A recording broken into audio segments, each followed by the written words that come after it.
Welcome back to Kings of the North, Doug Lesmerises and Bill Landis. And Bill, this is our second round of college football playoff picks. It is June. We previously did this in February. We will do at least one more round of these before the season starts. After preseason camp, probably. Like we try to do it like, okay, one was just reacting. All right, the season just ended. What do we think? Now we've been through spring football. We've been through the spring transfer window. I think nothing's going to change between now and August when camp starts. And we need to check back in, right? We need to tell the people who we think the first teams in the 12-team playoff are going to be. So here we are. Yeah, I actually changed my mind a little bit more the second time around than I thought I would, right? So it was an interesting exercise. I'm excited about the conversation we're going to have because there's some interesting picks. But yeah, we need to check in with ourselves, I think, every now and then about who we think is going to make the playoff. So if you're watching on YouTube, you see me wearing my Georgia hat, and I am also wearing my dog mentality t-shirt. And I want to make clear that typically when I put on my Georgia Bulldog trucker cap, and if I occasionally wear my dog mentality t-shirt, it is because I am trolling the Georgia Bulldogs, right? That's normally how I do this. That's right. And then I usually make my face look like this. Right? Yeah. I am wearing this hat and shirt today with complete respect. This isn't dog mentality. This is dog mentality. Because I want to talk about football, and I want to make it clear that whatever I say on this show today, I am not trolling Georgia. I swear on Stetson Bennett that I'm not doing the voice. I'm not talking about driving records. I'm not talking about UGA, whatever number they're on. I'm just talking about ball. And you already don't believe me. You don't believe me that I'm capable of talking about Georgia without trolling them. I know too much information about the show already to believe you. Yeah. But it's not the information that is not trolling information. It is honest football opinion in June. That may change, but there are football conversations that I want to have as we make our 12-team playoff picks. So the first thing that we want to do, and I want to make this clear, we're going to probably take a little break here in a little bit. People need to go on vacation. We're going to do so we might not have a full load of shows next week.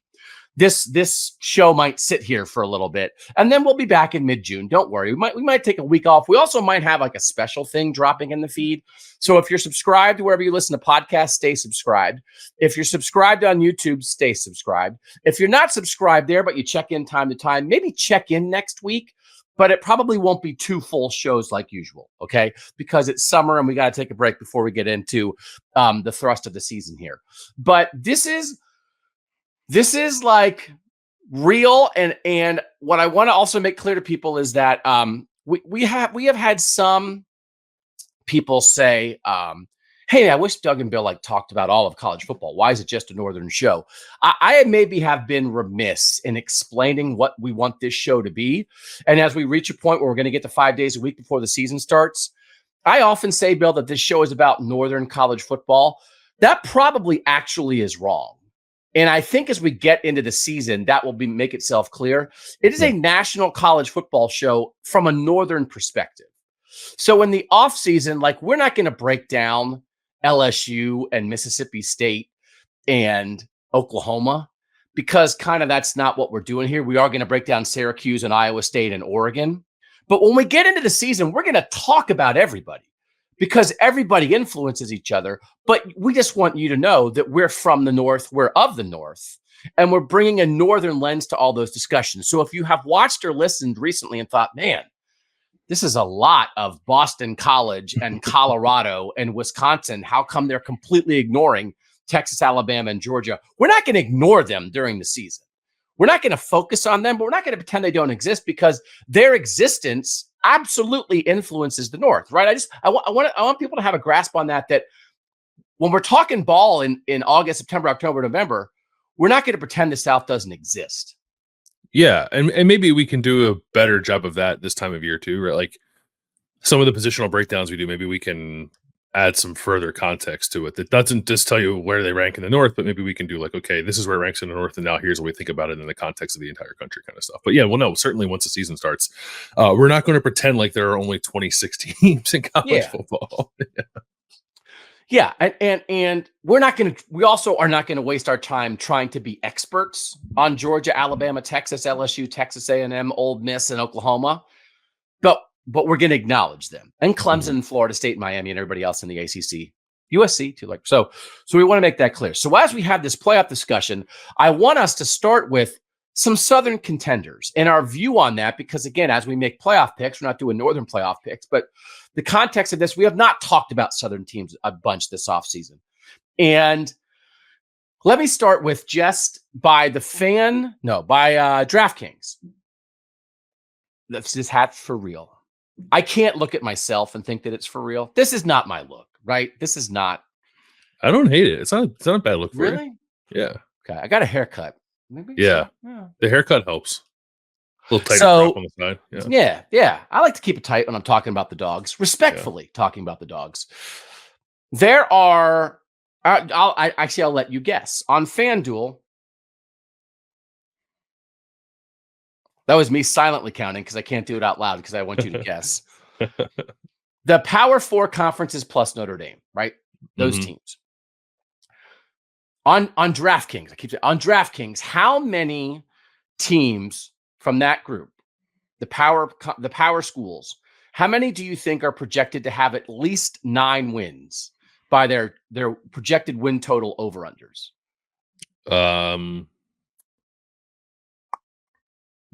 16.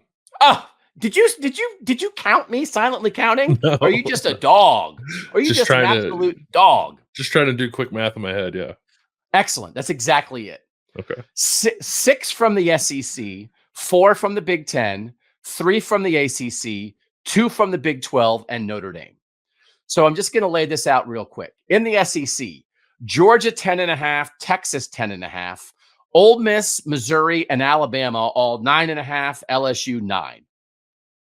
In the Big Ten, Oregon, Ohio State, Penn State all 10.5, Michigan 9.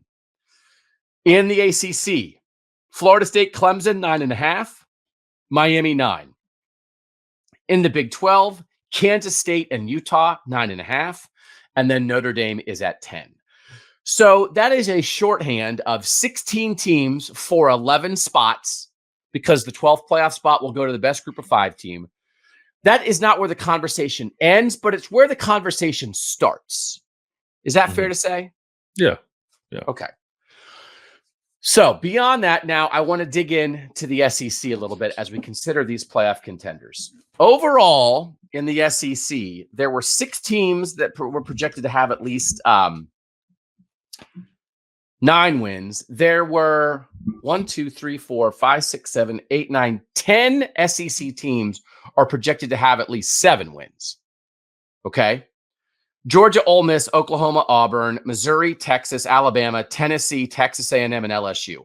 I want to break these teams down briefly as we think about these SEC teams as playoff contenders into a couple different categories and see where you lean in these categories. All right. Okay. Yep. I think there are 2 SEC monsters from a perception standpoint and a roster standpoint, and it's Georgia and Texas. Do you believe that if we are categorizing SEC playoff contenders, 2 monsters is fair? That is fair, yes. Where do you lean if you had to pick a monster? Now I want to do it. Now I want to do a Southern voice, and I want to say pick a monster in a Southern voice. Respectfully, though, Bill, just talking ball. Hey, dogs and horns, just talking ball. No accents. Pick a monster, Georgia or Texas. I'm still with Georgia, but I am as the season has gotten closer, I am getting pushed more into the direction of Texas for sure. Yeah. Come join me. I'm on Texas. Yeah. I have officially jumped on the Texas monster ship. And there are a couple things at play there, because there's a difference between how good you are and what your record's going to be. And that's how I wanted to talk about that in terms of the playoff committee as well, because what are they going to do? Are they going to pick the 11 best teams? Or are they going to pick the 11 teams that have the best records within context? So I think from a roster, but particularly a schedule standpoint, I'm going to lean Texas in the monster discussion. So we can get into that a little bit more later. Another category I think is interesting, offensively talented SEC teams that have never been at this level before, but might have their ducks in a row for a jump. And I think the two teams there are Ole Miss and Missouri. Are you okay with that characterization? Yeah, I think both those teams are probably a little better defensively, maybe than people would want to give them credit for right now. But offense leaning, absolutely. So yeah, I think that's fair. Who you leaning, Ole Miss or Missouri? Ooh, probably Ole Miss. It's interesting because like Missouri, like last year, I think probably had a better season, right? But I think the combination of like what's coming back, what was done in the portal, which like both those teams actually did pretty good jobs in the portal, but Ole Miss has like kind of dominated the portal a little bit this year. So I would go with them. And plus I like Jackson Dart at quarterback a little more too. All right, I'm going Missouri. I Okay. like their schedule. I like their quarterback. I like Luther Burden. I'm going to go Missouri. All right, another category is teams with dynamic first-year starting quarterbacks that, oh man, it is tempting to want to get on this train maybe too early. But do you want to believe in one of them? And that is Tennessee with Nico Iamaleava and Oklahoma with Jackson Arnold. Are you okay with that characterization? I am, yes. You lean in Tennessee or Oklahoma? That's like really a toss-up for me. I would probably lean Tennessee. Okay. I'm going to lean Oklahoma. And actually, I didn't look at either schedules. Like I didn't look at either of their schedules to have a well-formed opinion on that. But I was double checking. I had both of those teams in the playoff in February. I was like, pick between. I want Nico and Jackson. Let's do that. Okay, so that's 6 of these SEC teams, right, that we're talking about. Let's do another category, which is kind of like old standard bears that I don't know. Are they actually that good? And that's Auburn, Texas A&M, and LSU. Do you like any of them? Like, is there any of those 3 that particularly interest you? By the over-unders, LSU's at 9, Texas A&M's at 8.5, and Auburn's at 7.5. LSU interests me. There's like a baseline level of talent there that you always have to respect. I actually think Garrett Nussmeier, quarterback, is potentially going to be pretty good. Brian Kelly's got a good pedigree. And I don't know their entire schedule, but I know that at least a couple of their marquee SEC games are in Baton Rouge. So, like, I think Alabama has to go there, and I think Oklahoma goes there. Oklahoma, goes there. Ole Miss, and Bama all go there. They're really only tough road games at Texas A&M. Yeah, so I think I go LSU there. And one of the craziest things of the whole season is that LSU plays USC and UCLA in September, which is just wild. So that's 9. And then the last thing you have to decide is, what do you think is happening to Bama? Mm-hmm. And do you view Bama as Bama? Do you view it as a sea change? Do you think there's a baseline level of talent there? How much do you think Nick Saban was, you pull the greatest coach in college football history out of that program? Do they fall off a cliff? And that is a singular thing that you, sitting alone in your room, must decide how you view this version of Alabama. And I think you can go either way. I really do not think you say, Bama's Bama. I don't think the conversation can end there when you lose the greatest coach in college football history, right? It can't just be that. No, it's not that, but I think there is an earned respect for Kalen DeBoer. Like the questions at Alabama for me are more long term than they are this year. Like in my mind, it's like, I know Kalen DeBoer is a good coach. I know that Nick Saban left him a pretty good roster. Do I know whether or not Kalen DeBoer will be able to maintain their success of building a roster moving forward? No idea. But that's more of like a 2025 and onward conversation for me than it is a 2024 one about Alabama. I still think Alabama's pretty good right now.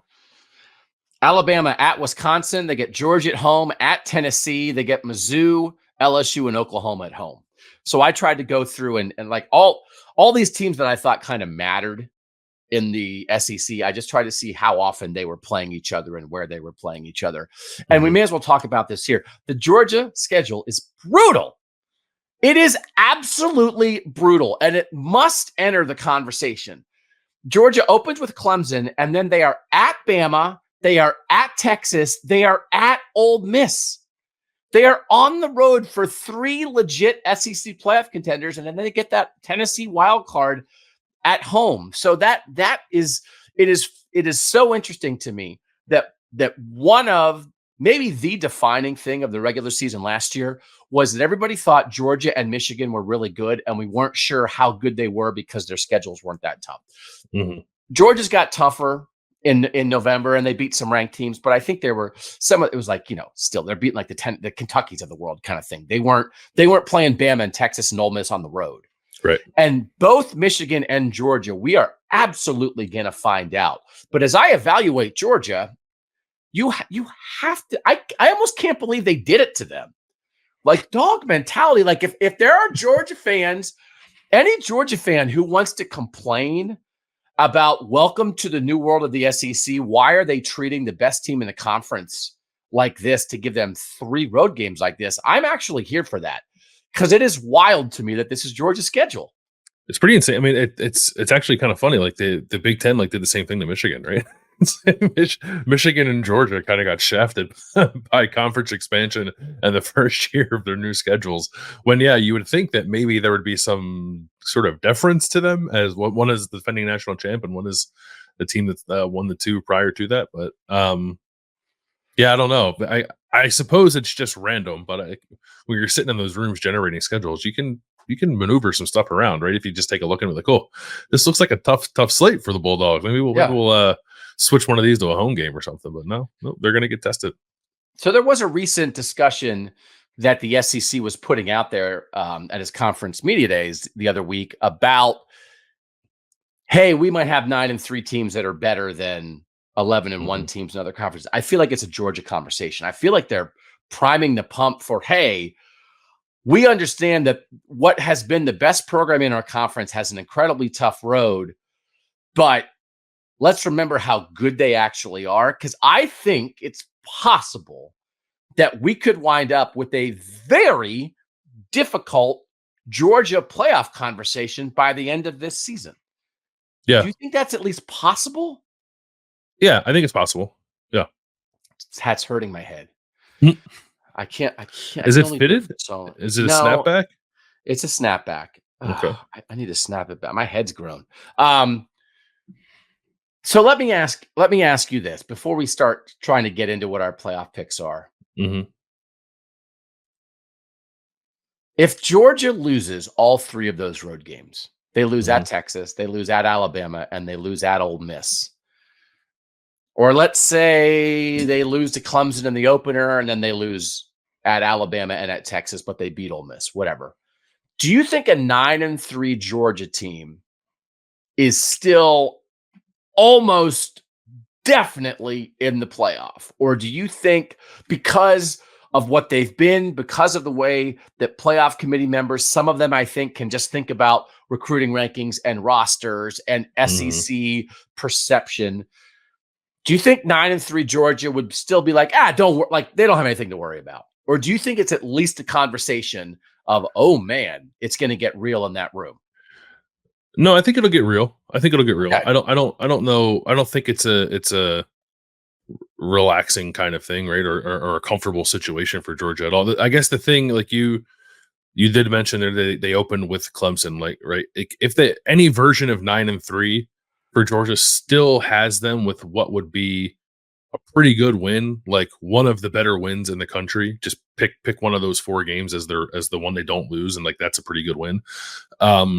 So that'll help, obviously, but no, I don't think it's comfortable. I for as much as the sport is changing, and like, and I think you and I agree, like for the better, and like it's good that more teams have opportunities to play for a national championship. I think there is going to be something in that room about a 9. Like, do we want to put a team with a 9 in the win column into this playoff? I don't know that there'll be a lot of comfort with that. It's going to be very interesting. If Georgia beats Clemson, it's going to be very different if they beat a Clemson team that winds up being the ACC champ, and if they beat a Clemson team that winds up going 8-4 or 7-5 and is not in the ACC picture. That could potentially be huge. And also, you're going to get into a world where if Georgia's 9-3 with 3 SEC losses, for instance, what if they're 6th in the SEC standings? Yeah, possible. Mm-hmm. And do you think the SEC is going to get 6 teams in the playoff? I don't think they're going to get 6 teams in the playoff. So now the SEC wants to be respected as the best team in college football, and they should be. Everybody understands that they are that. Mm-hmm. The Big Ten's closer than they get credit for, but the SEC is the best conference. But now you're going to say, okay, well, so should Georgia jump like a 1 or 2 loss Missouri? Like there's going to be infighting there. And there are going to be SEC teams that if Greg Sankey's trying to lead a conversation about 6th place Georgia is a playoff team, the 3rd and 4th and 5th place teams in the SEC are not going to like that. They're not going to be like, well, dog mentality. Hey, let's make sure our most talent, right? I am fascinated to see how this might go, because you cannot bring teams like Oklahoma and Texas into the league and have some of these other programs rise up. We're talking about the North rising up. Ole Miss is rising up, right? Tennessee is rising up potentially. You can't have all that happen without some teams getting beaten in the process. And I absolutely think the SEC is set up for a world of potentially beating each other up in a way that might not be the best for them when it comes to getting the teams they want in the playoff. Well, I was going to ask you, what about 9-3 Georgia in the context of an SEC where no team has more than 10 regular season wins? Like Texas wins the league at 10-2, and there's like 3 teams that are 10-2, and then there's Georgia at 9-3. Like that to me feels like a better situation for Georgia, right? Yeah, I mean, I do think there's a difference between 9-3 and we're tied for 3rd, and 9-3 and we're 6th by ourselves, and there's 5 teams that have 2 losses or fewer in conference play. Yeah. So I just think all these things are on the table. The ACC also has teams in the South. I will tell you, I almost don't see a world. How can the ACC be anything but a one bid league? Like, are you just thinking that I'm trying to pick the ACC champ, and when I make my playoff picks, that's all I'm doing? Yeah, I had one ACC team the first time. I have one ACC team this time. It does feel like a one bid league to me. Part of that is uncertainty with what Clemson is and is going to be. But at the moment, I definitely view that as a one playoff team league. Yeah, and so again, they're kind of. They have those 3 teams we mentioned, FSU, Clemson, and Miami, all projected with 9 wins or more. Louisville at 8.5, NC State at 8.5. NC State was my pick to win the ACC when we did this in February. SMU and Virginia Tech at 8. Syracuse at 7. North Carolina at 7.5. There's a lot of stuff bunched up in there. But I think of them as a one-bid league. I think they're the 4th best league. I think the Big 12, not like top to bottom, but like top to middle, I think the Big 12 is better than the ACC. Do you agree with that? I do agree with that. Yeah. Okay. So if you're thinking about could the ACC or the Big 12 get a second team in, I think if one gets a second team in, it would more likely be the Big 12. Yeah. I think there's an opportunity there for the Big 12 to cannibalize itself, similar to what you were just laying out with the SEC as well. If you said pick a power conference whose regular season champ is going to have 9 wins, I think I'd probably pick the Big 12. So that could be not a great situation for them, but I would still say that the Big 12 has a better shot at getting a second playoff team than the ACC. I want to have one other theoretical thing before we get into playoff picks. We've got to lay the groundwork here, because talking about how the playoff committee is going to think, I think it is an important part of this. I'm so excited for the 12-team playoff. I think it's going to be a potentially really difficult conversation around teams 10 and 11. I think we really might get into a spot where there are 5 legitimate teams for the last 2 at-large spots, and it could get nasty. Bring it on. Also, if you really want to make the playoff, don't be the 10th best team in college football. Be the 4th. Yeah. So, I mean, we're not going to be feeling sorry for everybody, but we will be fighting about it. How will Notre Dame be viewed? Because Notre Dame is a pseudo member of the ACC, but Notre Dame is in the North. And I don't know if this is just my Northern lens of things, but as I was going through this and trying to think about, okay, if I'm doing this, how many Big Ten teams do I have in? How many SEC teams do I have in? I almost was coming around to the idea of, could the committee kind of think about Notre Dame as a Big Ten team. And Mm. that if you're talking about a fourth Big Ten team, a fourth SEC team, and Notre Dame, a world where the Big Ten gets 4 and Notre Dame gets in, so that's 5. And then let's say you think the Big 12 or the ACC is going to get 1 more and the SEC gets 3. And then it's like, well, the Big Ten, like the North got 5. I don't know if that's just my Northern lens or because of maybe how they play and who they're compared to. Will the committee think about Notre Dame in a Penn State, Iowa, Michigan, whoever the third and fourth best teams are in the Big Ten, in that kind of context, in a way that could actually hurt the Big Ten if we're talking about getting a 4th team in? You know what I'm saying here? Is this only a man who views this as an existential battle of North versus South? Am I the only person in America who would view it this way because Notre Dame's North and they're one of our teams? Or could it pop up in the committee room? Yeah, I don't know. I think you might be the only man who thinks about it that way. I don't know that it'll pop up in the committee room, but it is an interesting point to raise, right? Because it's like I know when I was going through and just like counting up, like I have X amount of SEC teams, I have X amount of Big Ten teams, but then like I use Notre Dame as like a Big Ten team to help like balance it out. Like I included them in my math, but also Notre Dame will be making the playoff if it makes the playoff on the strength of like beating the best teams in the ACC, right? It's not playing Big Ten teams. Like sometimes it'll play USC, and like sometimes it'll play like Michigan and Michigan State. We don't have a Notre Dame Ohio State series on the horizon. We just finished one, so like I don't know. It's a really interesting question. I would imagine that they probably, if that thought process crept in, they would think of Notre Dame more as like a quote unquote Northern / Big Ten team, even though they are functioning mostly as an ACC team in this, like to actually get into the playoff. It could be like a worst of both worlds for the North. That Notre Dame gets in by beating up the mediocre South, but then counts as a North team. It's like, what are we doing here? Mm-hmm. Think of Notre Dame as Wake Forest. Pretend Notre Dame's at North Carolina. Is this a reasonable shorthand for right now for the 11 spots? We know one's going to be to the best group of 5 teams, so there's 11 spots. 4 Big Ten, 4 SEC, 1 Big 12, 1 ACC, and Notre Dame. Is that a decent shorthand at the moment? Yeah, I think so. And then you decide where you may weave off that path. What gets you off that path? Because a conference beats itself up too much, because somebody rises up and absolutely deserves a spot. Now, who are they taking it from? But it's not a bad shorthand. And I think that's what the sport thinks it is, because the SEC and the Big Ten wanted 4 guaranteed spots, right? Yeah. So they want this to be chiseled into the rules, when it's not chiseled, but it's written on the marker board as this is probably where we'll end up. And I don't think it's, if we do this we're not going to do it for 10 years. I was going to say, if we do a 12-team playoff for 10 years, we're going to do it for 2. But like it might be the general shorthand for this, as a, just for fans to think about it this way. Yeah, it's like that's your template as you like try to fill out your bracket, right? Yeah. Okay, I think that's right. All right, so let's fill out some brackets. When we come back, we will first talk about our 4 automatic bids, the 4 conference champs, and then we will reveal our full 12-team playoff brackets. We'll do all that next on Kings of the North. Doug Lesmerises, Bill Landis back on Kings of the North. Bill, we think this is going to drop soon. We've recorded it.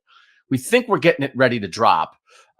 We can tell people we're starting like a look back series on great games of the North, and we think this will be entertaining for our fans here.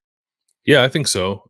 And fun, I don't know, fun for me. Like I had a good time with the first game we did, because I had never watched that game before, so it was like a brand new viewing experience for me with like fresh opinions and perspectives. It wasn't like trying to remember what I thought of the game at the time, because I was what was I, 5 when that game was played, so I didn't have any opinions. So no, it was fun, and I'm looking forward to doing more of them.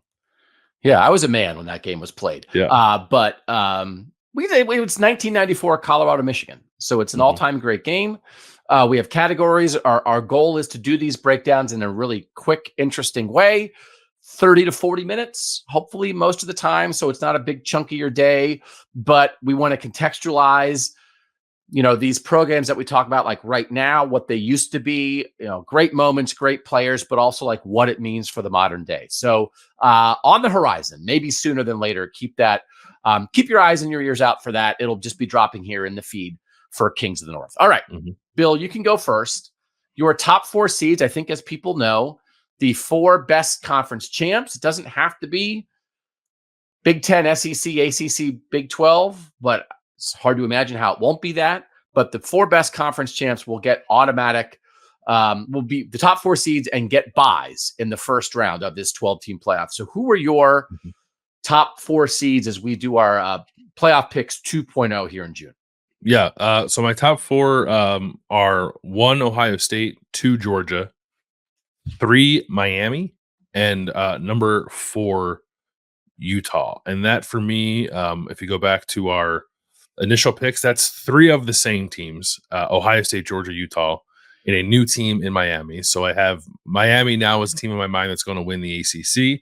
And I did flip, I guess, Georgia and Ohio State. So I had Georgia 1, Ohio State 2. Now I have Ohio State 1 and Georgia 2, obviously, is the champs of the Big 10 and the SEC.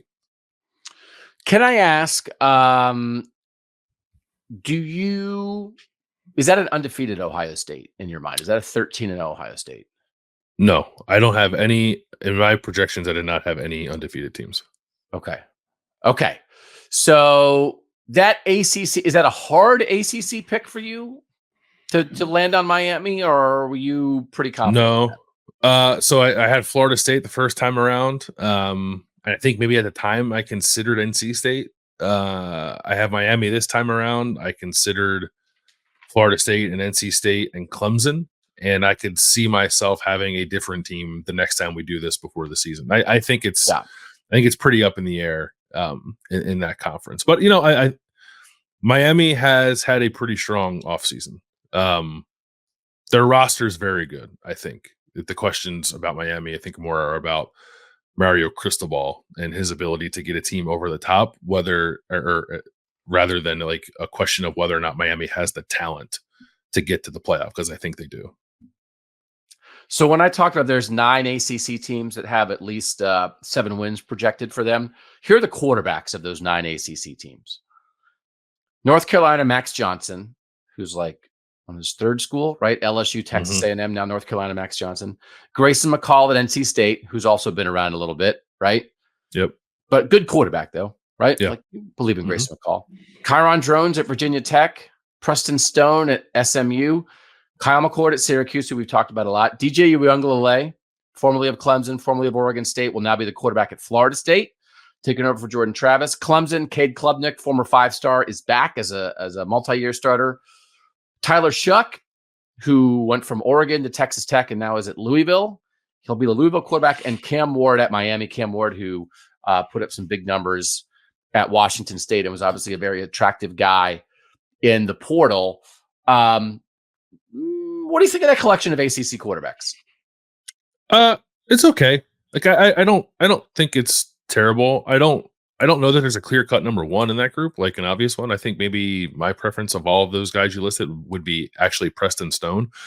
But they all have things that probably worry you a little bit too. So it's fine. But I also do it for all of the playoff contenders, right? And, and I think it might be like, it's okay, but it could be better. Yeah. What world are we going to be in if SMU gets a bye as the ACC champ in the first 12-team playoff? Where are we? Oh my God. It's not. I would not be floored by it. I would not be floored by SMU winning the ACC. Yeah. It would be weird, but not shocking. Greg Sankey might pull the SEC out of the playoff if SMU has a bye and Georgia doesn't. And he's like, we're done. This is not what are we doing here? Yeah. I did take that into account. It's like the 3 teams with the highest win totals, like DJ Uiagalelei. Is he like you 1,000%? Like, again, I thought he was a great quarterback at Oregon State, but Florida State trying to make the playoff is a different situation than Mhm. Oregon State. So, like, I don't know about that.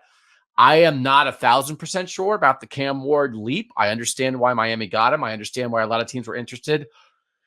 It's one thing to be a guy who puts up big stats and springs upsets, but then Washington State didn't win very many games in the second half of last year. This is a different world entirely there.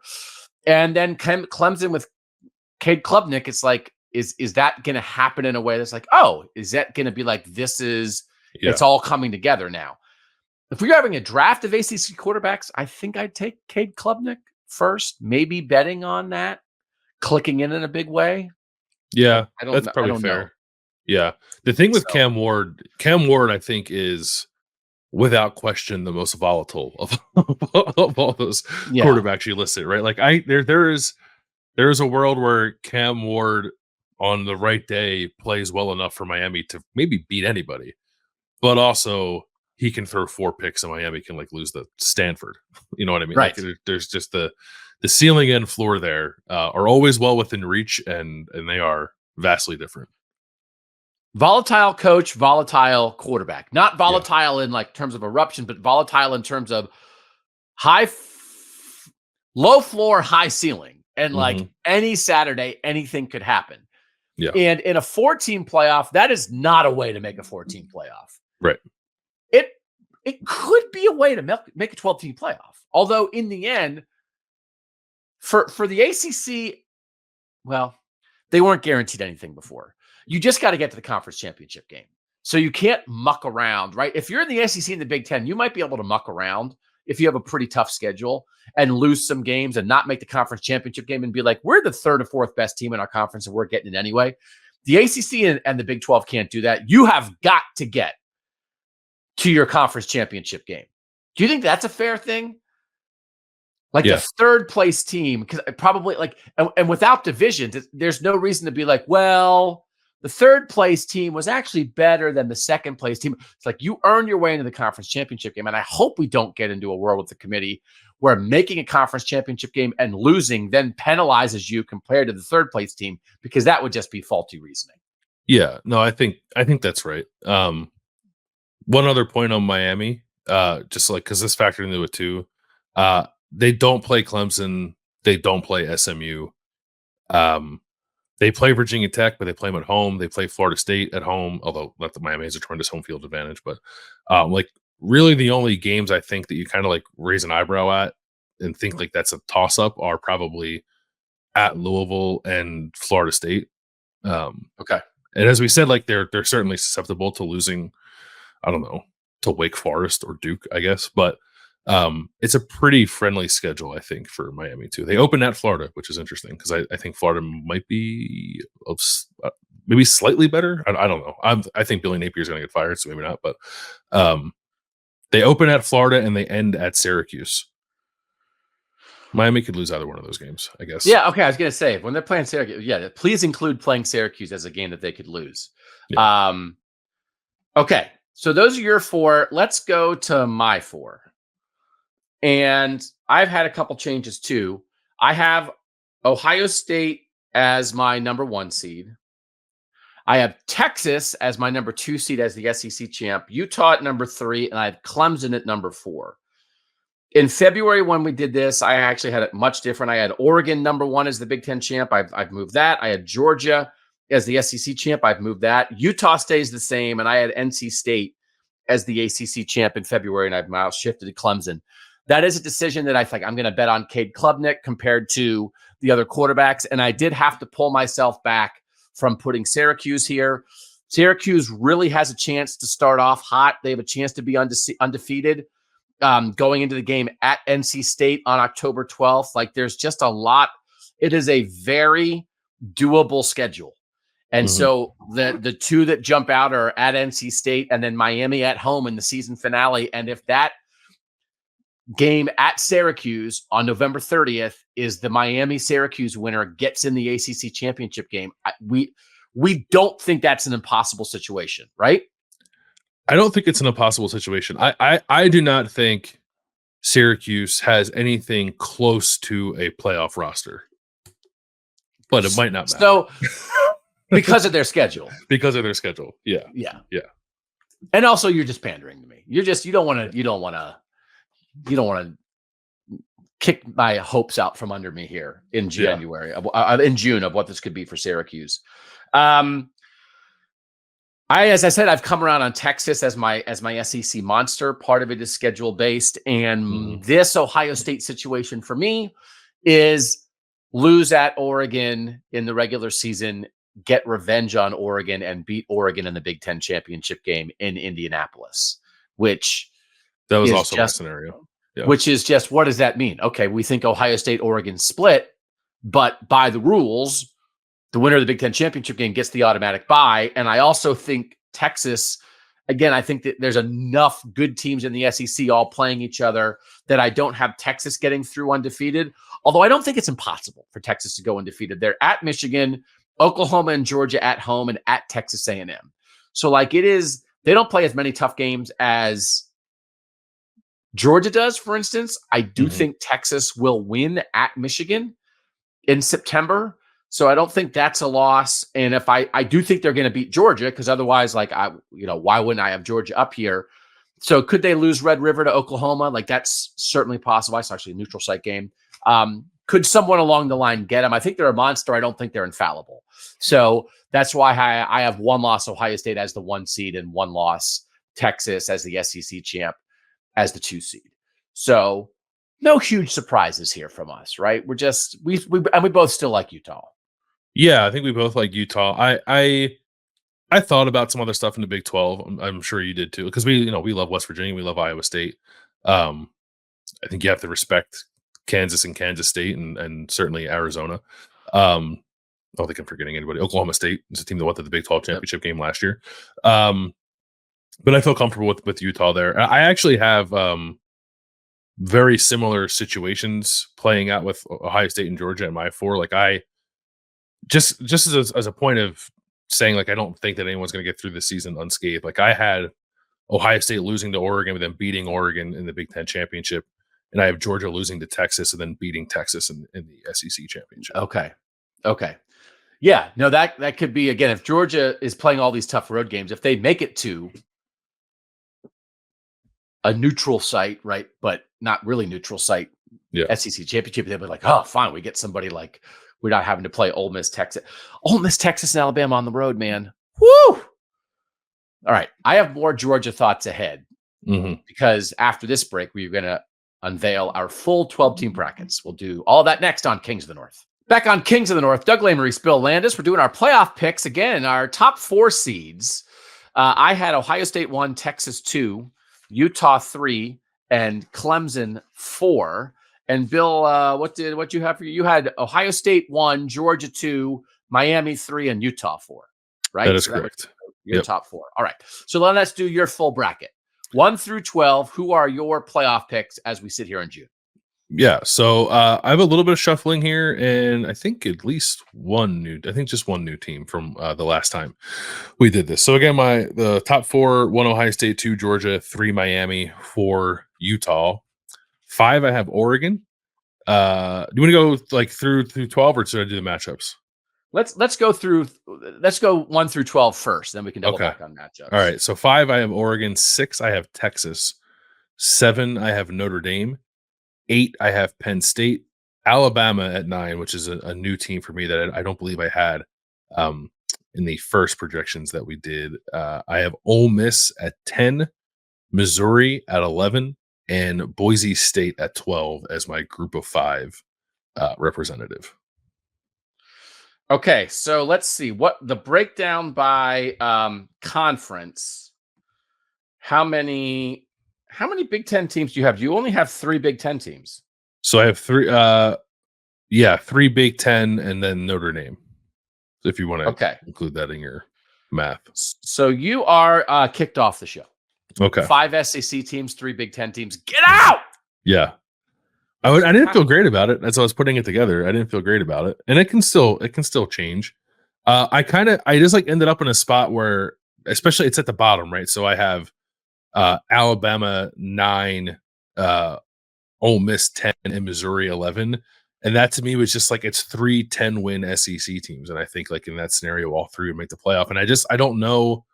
Are you trying to get an invite to dinner at Greg Sankey's house? I 9, mean, 10, and 11 to the SEC? What are we doing? it'd probably be a nice dinner, right? And I do That's like it. Southern fare. I can't. Now I'm all troll. I am back to the hat is crooked. I got 5 teams in from the SEC, and I was thinking maybe 7. Oh my god! I had a hard time. Not a hard time because like I probably couldn't get there rather easily, but like 10 wins to me feels like the threshold, and I ended up just with more SEC teams that I thought were going to get there than Big Ten teams, right? Because I don't have Michigan in here. I had Michigan in last time. Michigan to me feels more like a 9-3 team, and I don't think 9-3 Michigan gets in. And I don't know that I look at like Iowa as a 10-win team, and I don't think they get in unless they're a 10-win team. So that's kind of just how it broke down for me. And maybe my thinking will change as we get closer to the year, especially with Michigan. Like we'll see what information we're able to get out of Michigan sort of like at media days and like through training camp. Maybe that'll change my thinking a little bit, but I just had a hard time. I had a hard time projecting Michigan to be better than 9-3, and then a hard time off of that thinking that a Michigan team with fewer than 10 wins was going to get in. So the hard part, if you're projecting Michigan to go 9-3, right? I'm assuming that's losses to Texas, Oregon, and Ohio State. Is that correct? Mm-hmm. So then you start getting into a world where is 9-win Michigan's best win? Mm-hmm. Is it Michigan State? Is it Washington? Is it Minnesota? It's probably USC, but is it Fresno State, which again, we think is at the very least a group of 5 contender. That's the hard part of this. And we're not saying it's hard and fast rules. And you're certainly not saying that with 9 wins, 10 wins. But I do think you do get into a world where if you're a team like Michigan or any team, you're better off beating Oregon and losing to Minnesota than losing to Oregon and beating Minnesota. And having a world where you would acknowledge if Michigan's 9-3 and 3 of their losses are to, by your estimation, 3 of the top 6 teams in the country, you're talking about a Michigan team that would, in your world, would lose to number 1 Ohio State, number 5 Oregon, and number 6 Texas. Mm-hmm. And you'd say Michigan, like, well, what are we supposed to do? But it's like, well, what did you do well? And you're going to have to be able to point to something. And if USC is not going to be a 9 or 10 win team, or Michigan State or Fresno State, like that's where it gets tough for a team like Michigan here. Yeah, but I also think like Fresno State could be the Mountain West champ, right? And that would help. Yeah. And USC could be a 9-win team, and if they are like, or have a number next to its name at the very least, right? And if that's the case, then I think Michigan is helped by that.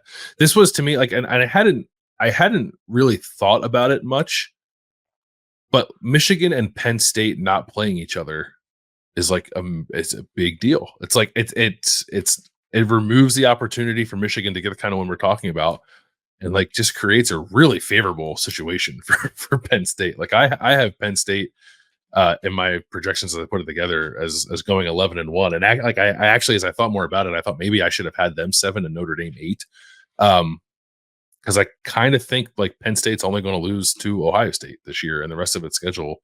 West Virginia is a really tough game to open up with, but they're also a 12-point favorite in that game.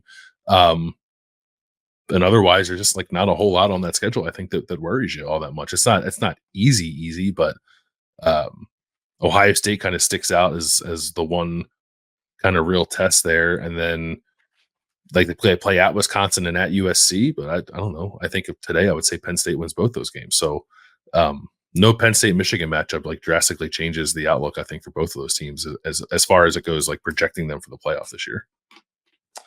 So that is the tough thing of so in a world where they don't play, you're saying that's good for Penn State, but it's bad for Michigan. It's tremendous. Yeah, it's tremendous for Penn State. And because that's the kind of like we all think Penn State's going to be good, right? So like if Michigan pick another game on Michigan's schedule, replace them with Penn State, and you tell me like Michigan's 9-3, but they like beat Penn State, like that might be enough. It's the same conversation we're having with Georgia, right? Georgia's 9-3, but it has a win against Clemson. Like that might be enough to get you in.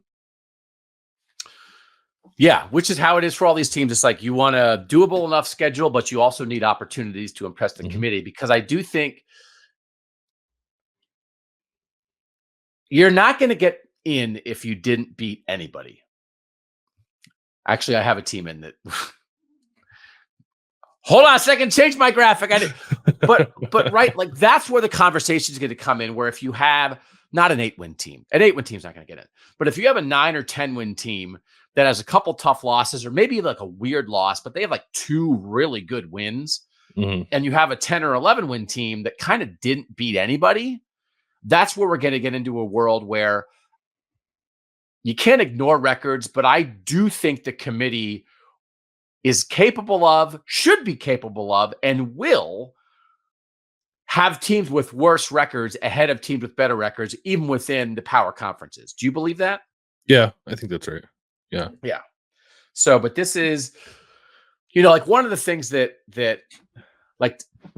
Georgia is going on the road to Texas and Alabama, like at least like what the Big Ten did, coincidentally or not, with Ohio State, Michigan, and Oregon, is they all play each other, but they each get 1 game on the road and 1 game at home.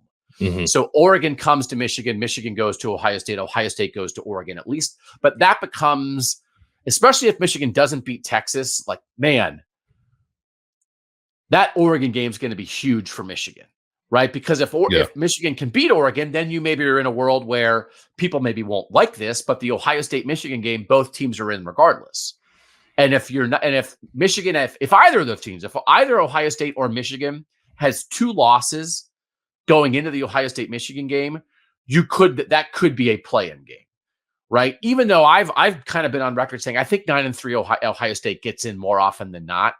It is going to depend who your wins and losses are against, and then obviously who else is 10-2 and 9-3 in that mix. But that could be a play-in game if they both go with 2 losses. Yeah. Can I ask you, I want your opinion on like my seeding decisions here, because I think it's possible that maybe I'm a little off.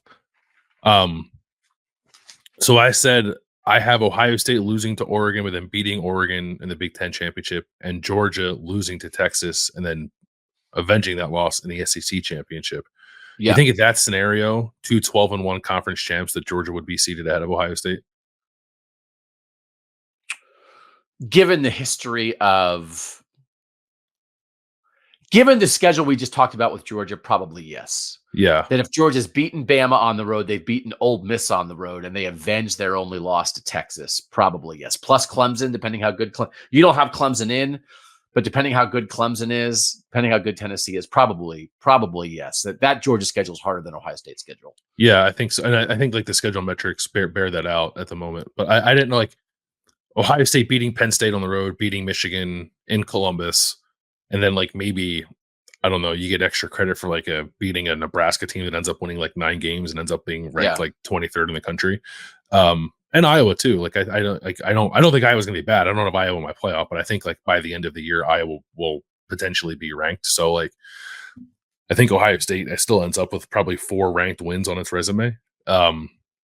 But I could be off. I could be off there, and I guess in turn could be off with like I have Oregon ahead of Texas. I guess you could flop them, and then Penn State, like I initially I had Penn State, or excuse me, Notre Dame undefeated in the 5 seed. The more I think about it, I'm a little more comfortable like projecting Notre Dame as like 11-1. If they're 11-1 and Penn State's 11-1, maybe Penn State is the 7 and Notre Dame is the 8, as opposed to the inverse of that as I have it right now. So. Okay. Seeding conversations, I guess, but teams I think matter more than the seeds at the moment. All right. So we have 7 of the 12 same teams in our brackets.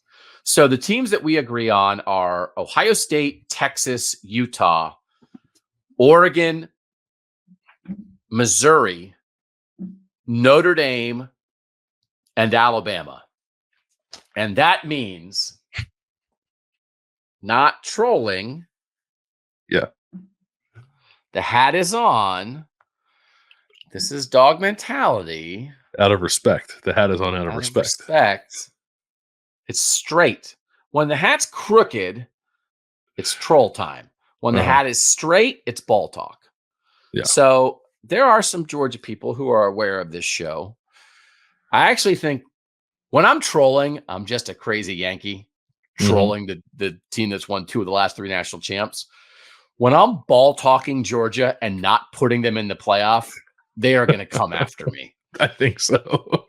I think that's right. So let's get down to ball talk. Ball mentality. Here's my playoff picks. I may live to regret this. My 1 seed is Ohio State. My 2 is Texas. My 3 is Utah. My 4 is Clemson. I have Oregon as the 5, losing the Big Ten championship game to Ohio State. I have Missouri as the 6 because, if you think Missouri is going to be competitive and going to be good, and they have a real quarterback, and they have arguably the best receiver in college football, and you think they have a good coach, and there's a lot to believe in with Missouri, they have an easy schedule, man, and you have to take that into account one way or another. And they're at Alabama, they're at Texas A&M, and they get Oklahoma at home. I think Missouri has a shot to go 11-1 and maybe 12-0. Missouri's really, there's a lot set up here for them, right? Yeah, I think so. I have them as 10-2, as I said. I think they're going to lose at Alabama and probably lose either one of those games at A&M or Oklahoma. So, but I think if they go in, if they're anything worse than 9-3, then Eli Drinkwitz will have some explaining to do, because this is a very friendly schedule, as you said. All right, Missouri 6, Notre Dame 7, Michigan 8, Oklahoma 9. I am continuing to believe in Oklahoma. I had them in my playoff in February. I have them in the playoff now. Jackson Arnold as a young up and coming second-year quarterback, and they have a lot back on defense. And if they can have a Brent Venables type of defense with a dynamic young quarterback, I like that combination in the SEC. Mm-hmm. Alabama at 10 and Iowa at 11. So I do not have in Penn State, and I do not have in Georgia. 12 is Fresno State. That's the same for me as the Group of 5 team that I think is gonna get in, which again would very much help Michigan. If they end up having a win over a playoff team, this could be really important for Michigan with its tough schedule. So let's have this real Georgia conversation here.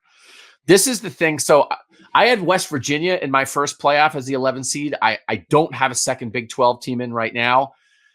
I think this is a 9-3 Georgia, maybe even 11-1 Iowa that still is scraping in, or maybe 10-2 Iowa. I think this is still maybe a West Virginia team that loses in the Big 12 championship game, but doesn't get in.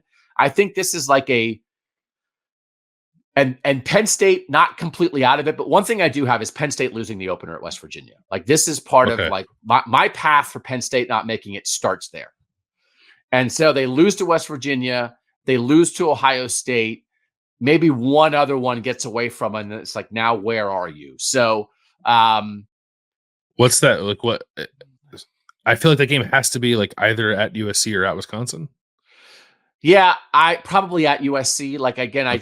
I'll be curious to see some of these teams go west. I do think USC will be better than last year. I don't think USC is going to be a huge playoff contender. I don't think USC is going to be.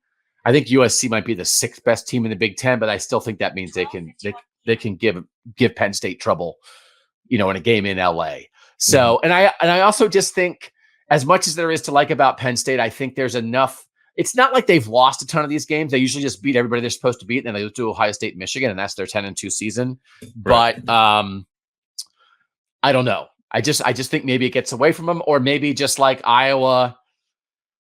I have 4 Big Ten teams in, right? So I have Ohio State, Oregon, Michigan, Iowa in that order. But that might be Ohio State and Oregon each with 1 loss.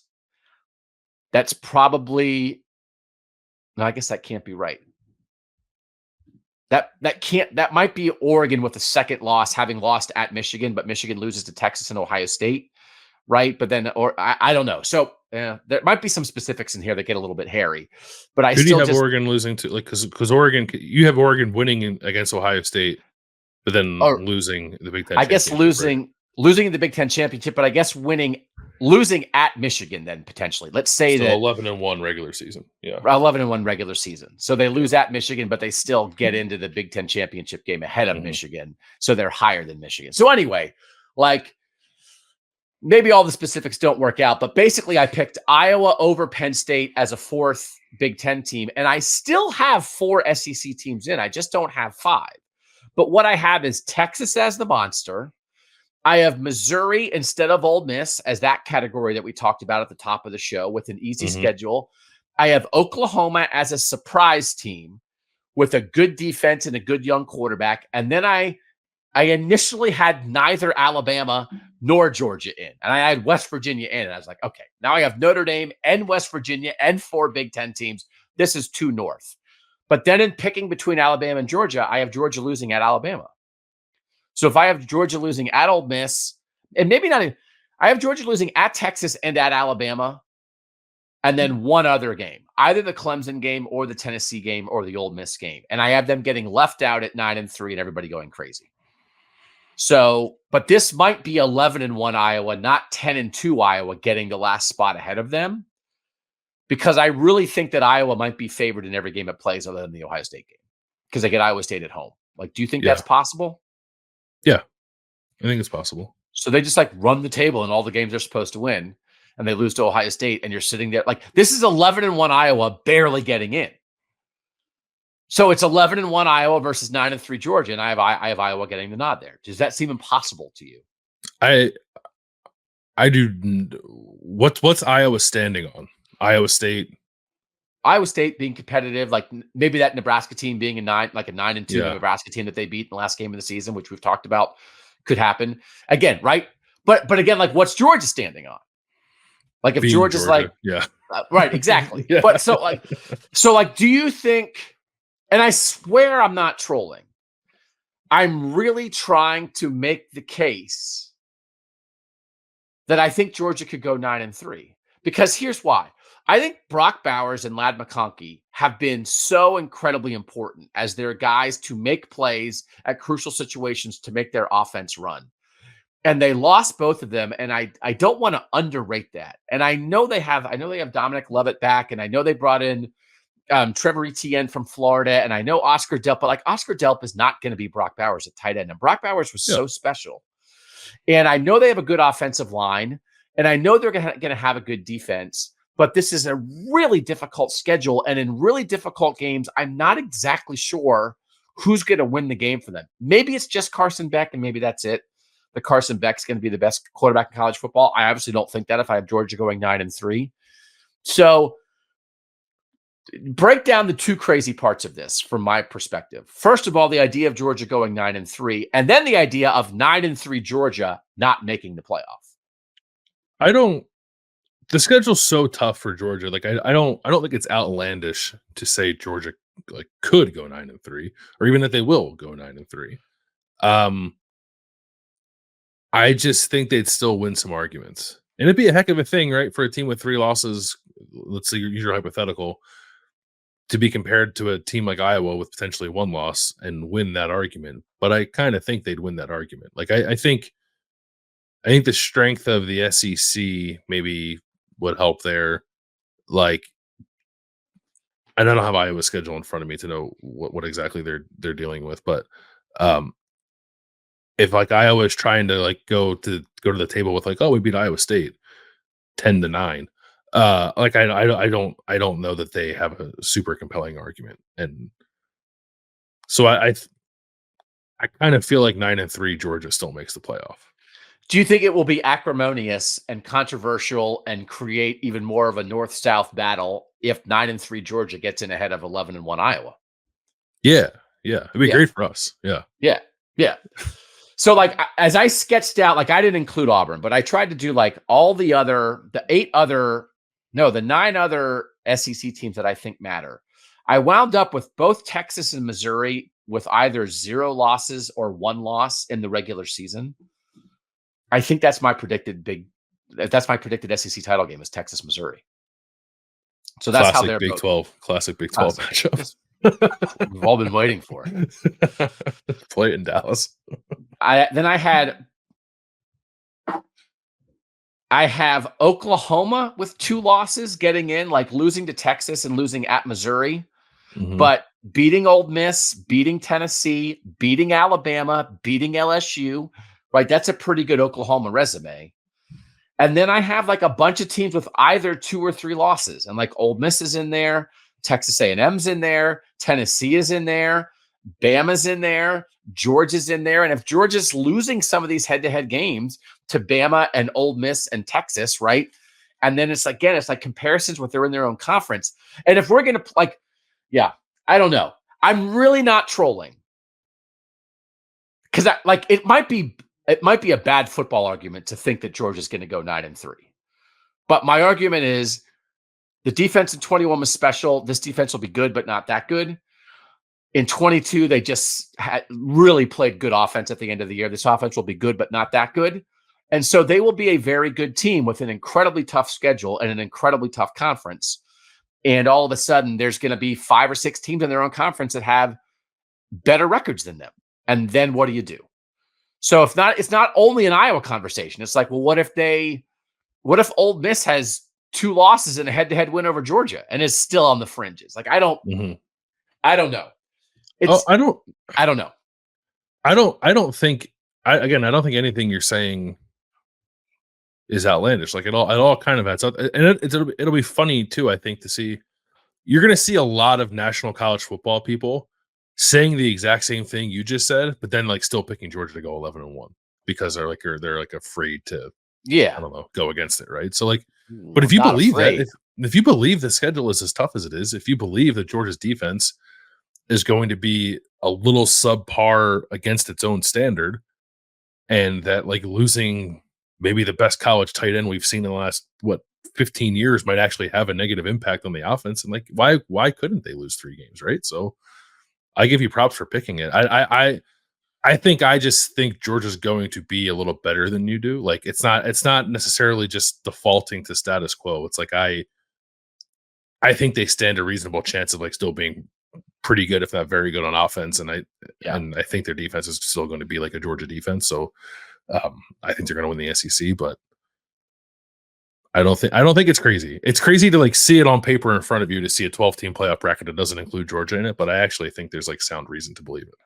Yeah, a lot of this is that I'm just like on Oklahoma and Missouri, and so if you're going to have both of those, like you're running out of room for people. What is your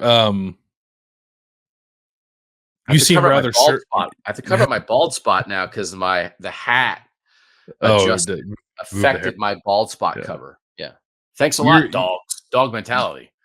You seem rather certain about Missouri and obviously quite bullish on Oklahoma. Why less so on Ole Miss? I don't know, probably Lane Kiffin. Yeah.